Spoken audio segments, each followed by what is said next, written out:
द्वितीयो भीम एव च पूर्णप्रज्ञस्तृतीयस्तु भगवत्कार्यसाधकः आपादमौलिपर्यन्तं गुरूणाम् आकृतिं स्मरेत् तेन विघ्नाः प्रणश्यन्ति सिद्ध्यन्ति च मनोरथाः। श्रीगुरुभ्यो नमः।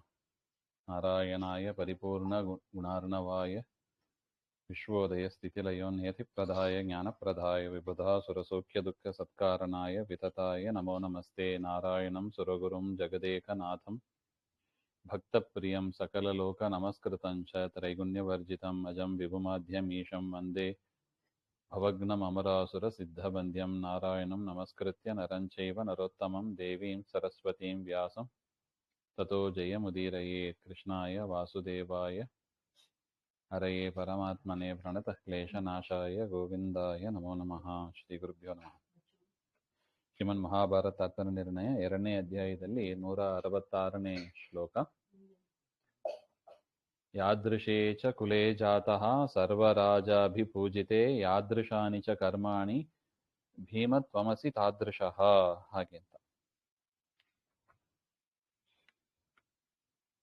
ಅಂದ್ರೆ ಭೀಮಸೇನ ದೇವರು ಅವರು ಸರ್ವೋತ್ಕೃಷ್ಟರಾಗಿದ್ದಾರೆ.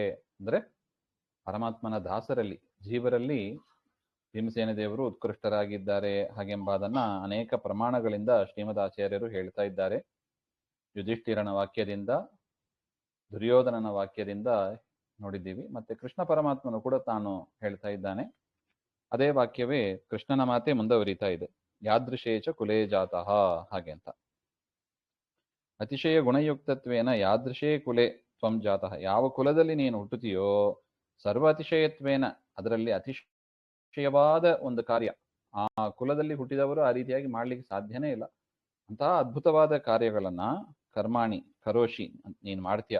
ಅದರಿಂದ ಹೇ ಭೀಮಸೇನನೇ ತ್ವಂ ತಾದೃಶಃ ತಸ್ಮಿನ್ ಕುಲೆ ಜನನಾರ್ಥಂ ತಾನಿ ಚ ಕರ್ಮಾಣಿ ಕರ್ತುಂ ಯೋಗ್ಯವಸಿ. ಅದರಿಂದ ಯಾವ ಕುಲದಲ್ಲಿ ನೀನು ಹುಟ್ಟುತ್ತೀಯೋ ಆ ಕರ್ಮವನ್ನ ಚೆನ್ನಾಗಿ ಮಾಡುವ ಒಂದು ಯೋಗ್ಯತೆ ಉಳ್ಳವನಾಗಿ ನೀನಿದ್ದಿ ಹಾಗೆ ಅಂತ ಕೃಷ್ಣ ಪರಮಾತ್ಮ ಹೇಳ್ತಾನೆ. ಅಸ್ಮಿನ್ ಯುದ್ಧೇ ಭೀಮಸೇನ ತ್ವಯಿ ಭಾರ ಸಮಾಹಿತಃ ಧೂರರ್ಜುನೇನ ಓಢವ್ಯ ಇತರೋ ಜನಃ. ಭೀಮಸೇನ ಈ ಯುದ್ಧದಲ್ಲಿ ಅಂದ್ರೆ ಮಹಾಭಾರತ ಯುದ್ಧದಲ್ಲಿ ಸರ್ವೋಪಿ ಭಾರ, ಎಲ್ಲಾ ಭಾರವೂ ಕೂಡ ನಿನ್ನಲ್ಲೇ ಇದೆ. ಅಂದ್ರೆ ನೀನು ಮಾಡಿ ಗೆಲ್ಲಿಸಿದ್ರೆ ಉಂಟು, ನೀನೇನಾದ್ರು ಕೈ ಕೊಟ್ಟಿ ಅಂದ್ರೆ ಯುದ್ಧ ಮುಗಿಯೋದಿಲ್ಲ, ಅಂದ್ರೆ ಕೌರವರು ಗೆಲ್ತಾರೆ. ಅತ್ರ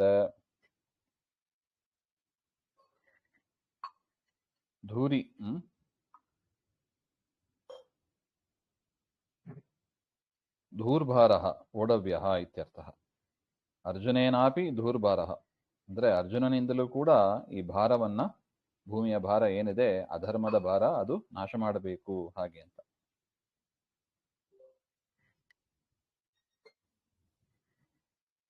ತಥಾಚ ಯುಗಂಧರಾಶ್ವತ್ ಅರ್ಜುನಃ ರಥಿಕವದ್ ಭವಾನ್ ದೃಷ್ಟದ್ಯುಮ್ನಾದೀನಾಂ ಭಾವಾತ್ ತೈಹಿ ಶತ್ರುಜಯ ಉಪಪತ್ತಿ ಇತ್ಯತಃ ಓಢವ್ಯ ಇತಿ ಹಾಗೆಂತ.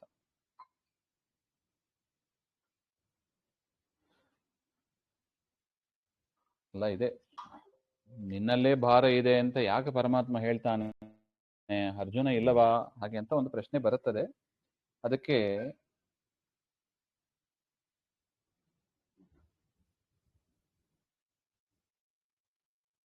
ನೀನೇ ಭಾರವನ್ನ ಹೊರಬೇಕು ಅಂತ ಪರಮಾತ್ಮನಿಗೆ ಹೇಳ್ತಾ ಇದ್ದಾನೆ.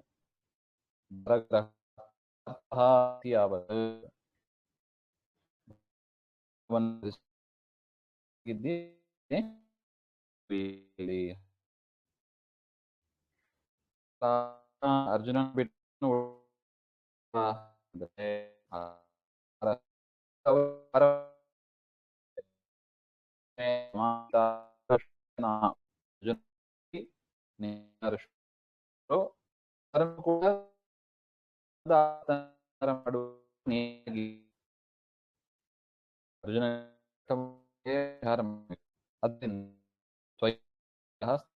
ಅದರಿಂದ ಅರ್ಜುನ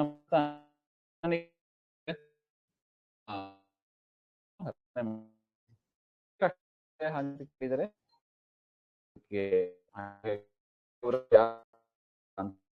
ಶತ್ರು ಕೊಡುವ ಭೂಮಿಯಲ್ಲಿ ಮಾಡಬಾರದೆ ಅಂತ ಮಾತು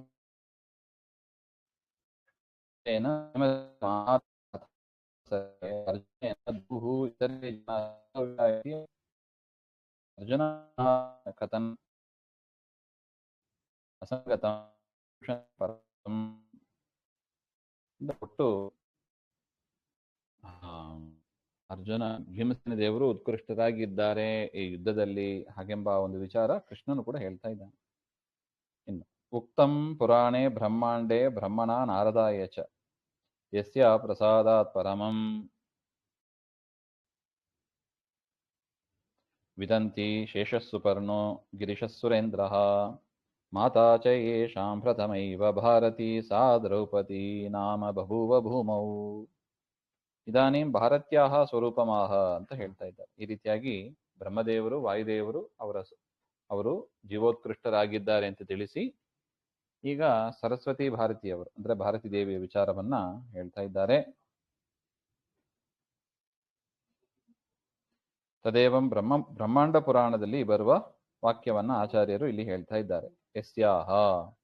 ಯಸ್ಯಾಹ ಭಾರತ್ಯಾಹ ಪ್ರಸಾದಾತ್ ಆ ಭಾರತೀ ದೇವಿಯ ಪ್ರಸಾದದಿಂದಲೇ ಪರಮಂ ಸರ್ವೋತ್ತಮಂ ವಿಷ್ಣು ಪರಮಾತ್ಮ ಸರ್ವೋತ್ತಮನಾದ ವಿಷ್ಣುವನ್ನು ಶೇಷಃ ಸುಪರ್ಣಃ ಗಿರಿಶಃ ಸುರೇಂದ್ರಶ್ಚ ಇತ್ಯೇದೇ ವಿದಂತಿ ಅಂದ್ರೆ ಭಾರತೀ ದೇವಿಯ ಅನುಗ್ರಹದಿಂದಲೇ ಪರಮಾತ್ಮ ಸರ್ವೋತ್ತಮನಾಗಿದ್ದಾನೆ.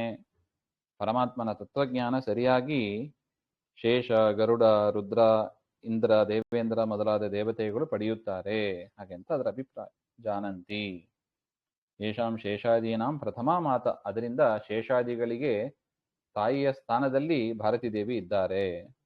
ಸಾ ಭಾರತಿ ದ್ರೌಪದಿ ಇತಿ ಪ್ರಸಿದ್ಧ ಆ ಭಾರತೀ ದೇವಿನೇ ದ್ರೌಪದಿ ದೇವಿ ಅಂತ ಭೂಮಿಯಲ್ಲಿ ಪ್ರಸಿದ್ಧರಾಗಿದ್ದಾರೆ ಹಾಗೆಂತ.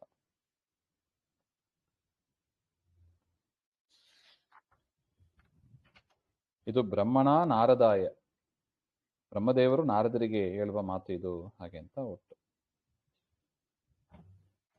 ಯಾ ಮಾರುತ ಗರ್ಭಮದತ್ತ ಪೂರ್ವಂ ಶೇಷಂ ಸುಪರ್ಣಂ ಗಿರಿಶಂ ಸುರೇಂದ್ರಂ ಚತುರ್ಮುಖಾಭಾಂಶ್ಚತುರಃ ಕುಮಾರಾನ್ ಸಾ ದ್ರೌಪದಿ ನಾಮ ಬಭೂವ ಭೂಮೌ. ಯಾಚ ಭಾರತಿ ಯಾವ ಭಾರತೀ ದೇವಿ ಶೇಷಾದೀನ್ ಶೇಷದೇವರೇ ಮೊದಲಾದವರನ್ನ ಚತುರ್ಮುಖ ಸದೃಶಾನ್ ಚತುರಃ ಕುಮಾರಾನ್ ಗರ್ಭತ್ವೇನ ದಧಾರ ಸಾ ಮಾರುತಾತ್ ಅಂದ್ರೆ ಈ ಭಾರತೀ ದೇವಿಯ ಗರ್ಭದಲ್ಲಿ ಗರುಡ ಶೇಷ ರುದ್ರ ಇಂದ್ರ ಇವರೇ ಮೊದಲಾದ ದೇವತೆಗಳು ಅವತರಿಸಿದ್ದಾರೆ. ವಾಯುದೇವರಿಂದ ಆ ಗರ್ಭವನ್ನ ಭಾರತೀ ದೇವಿ ಧರಿಸಿದ್ದಾರೆ ಹಾಗೆ ಅಂತ. ಸಾ ದ್ರೌಪದಿ ನಾಮ ಬಭೂವ ಭೂಮೌ ಆ ದ್ರೌಪದಿನೇ ಆ ಭಾರತೀ ದೇವಿನೇ ಈಗ ಭೂಮಿಯಲ್ಲಿ ದ್ರೌಪದಿ ದೇವಿಯಾಗಿ ಇದ್ದಾರೆ ಅಂತ ಬ್ರಹ್ಮದೇವರು ತಿಳಿಸ್ತಾ ಇದ್ದಾರೆ. ಯಸ್ಯಾದಿಕೋ ಭಲೆ ನಾಸ್ತಿ ಭೀಮಸೇನಂ ಮೃತೆ ಕ್ವಚಿತ್ ನ ವಿಜ್ಞಾನೇನ ಚ ಜ್ಞಾನ ಏಷ ರಾಮಸ್ಸಲಾಂಗಲಿ. ಅಥ ಭಾರತ್ಯನಂತರತ್ವೇ ಶೇಷಂ ನಿರೂಪಯಿತು ಭಾರತೀ ದೇವಿಯ ವಿಚಾರ ಹೇಳಿದ ಮೇಲೆ ಶೇಷದೇವರ ವಿಚಾರವನ್ನ ಹೇಳ್ತಾ ಇದ್ದಾರೆ. ತದವತಾರಭೂತ ಬಲಭದ್ರ ಸ್ವರೂಪಂ ಮಹಾಭಾರತದಲ್ಲಿ ಶೇಷದೇವರ ಅವತಾರ ಅಂದ್ರೆ ಬಲರಾಮ ರೂಪವನ್ನ ಪ್ರಮಾಣಪೂರ್ವಕ ತಿಳಿಸ್ತಾ ಇದ್ದಾರೆ. ಯಸ್ಯ ಇತಿ ಯಸ್ಯ ಬಲಭದ್ರಸ್ಯ ಬಲಾದಿ ವಿಷಯದಲ್ಲಿ ಏಕಂ ಒಬ್ರೆ ಅಂದ್ರೆ ಶೇಷದೇವರು ಬಲರಾಮ ದೇವರಿಗಿಂತ ಬಲಿಷ್ಠರು ಅಂದ್ರೆ ಒಬ್ರೆ ಅದು ಯಾರು ಭೀಮಸೇನಂ ಅಂತರೇನ ಅನ್ಯಃ ಅಧಿಕಃ ನಾಸ್ತಿ ಭೀಮಸೇನ ದೇವರನ್ನ ಬಿಟ್ಟು ಬಲರಾಮನಿಗಿಂತ ಬಲ ಅಧಿಕರಾದ ಜೀವರು ಅಂತ ಯಾರು ಇಲ್ಲ ನಾಸ್ತಿ. ಸಹ ಏಷಃ ಅಂತವರೇ ಆ ಶೇಷದೇವರ ಅವತಾರರಾದವರೇ ಬಲಭದ್ರನಾಗಿ ಇಲ್ಲಿದ್ದಾರೆ ಸಲಾಂಗಲಿ ಹಾಗೆ. ಈ ರೀತಿಯಾಗಿ ಶೇಷದೇವರ ವಿಚಾರ. ಮುಂದಿನದ್ದು ಮತ್ತೆ ನೋಡೋಣ. ಶ್ರೀಮಧ್ವಾಂತರ್ಗತ ಶ್ರೀಕೃಷ್ಣ ಅರ್ಪಣಮಸ್ತು. ಶ್ರೀ ಹರೇ ನಮಃ.